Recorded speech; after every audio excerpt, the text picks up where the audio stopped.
Okay, so on this problem, if you want to do the limit, if you do a direct substitution when x equals 0, the sign of 0 is 0, e to the 0 is 1, 1 minus 1 is 0, and so remember that is an indeterminate form, which means you need to do some other strategy to evaluate its actual limit. So what we're going to do is we're going to break these up and compare the rates of growth of each separately.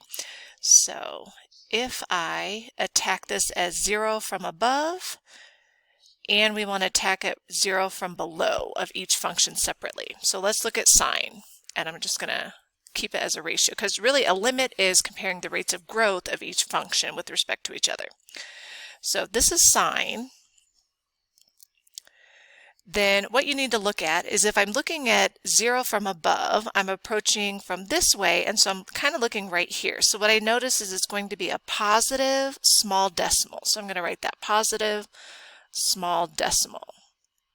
Okay, like 0.1, 0.01, 0.0001, so that's why I wrote that.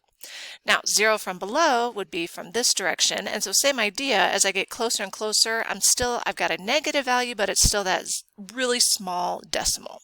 So a negative small decimal. Okay?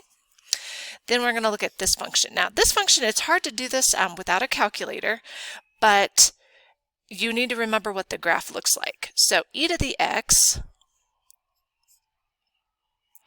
x and y, if I just do y equals e to the x, if I plug in 0, I get 1, and then I know it's an exponential curve. So we've got this is going to be the shape.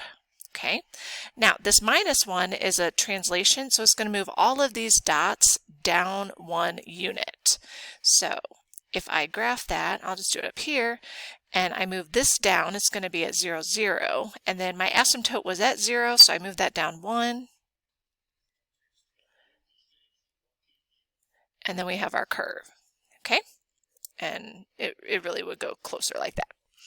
So then let's go ahead and look at our limits. So if I want 0 from above, well, I've got positive with a decimal. So positive small decimal as I get closer to 0.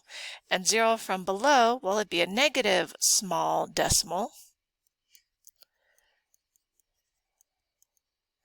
And so above, I'm really getting, it's going to be about the same values. So I'm going to get positive 1 from below, 2 negatives make a positive, and it's about the same value.